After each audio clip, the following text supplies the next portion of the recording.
আহমদীদেরকে সম্বোধন করে বলেছেন যে যার যেখানে যেই সামর্থ্য আছে, যতটুকু সামর্থ্য আছে, যার যেখানে যতটুকু প্রভাব আছে সেই প্রভাব খাটাও এবং ফিলিস্তিনিদের এই দুঃখ, আমাদের মুসলমান ভাইদের এই যে বেদনা, এই যে কষ্ট, সেই দূর করার চেষ্টা করো। তো যেখানে যার যেভাবে সাধ্য এবং সামর্থ্য আছে সেভাবে কাজ করতে বলেছেন।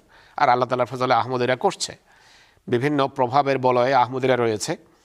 তারা বিভিন্ন এমপি, তারপর সাংসদদেরকে পৃথিবীর প্রভাবশালী দেশগুলোতে গিয়ে আহমদীরা তাদের সাথে দেখা করছে এবং তাদেরকে বলছে যে এটা জুলুম, এটা অন্যায়, এটা নির্যাতন, শিশুদের রক্ত ঝরছে, নারীদের রক্ত ঝরছে, বেসামরিক লোকদেরকে হত্যা করা হচ্ছে।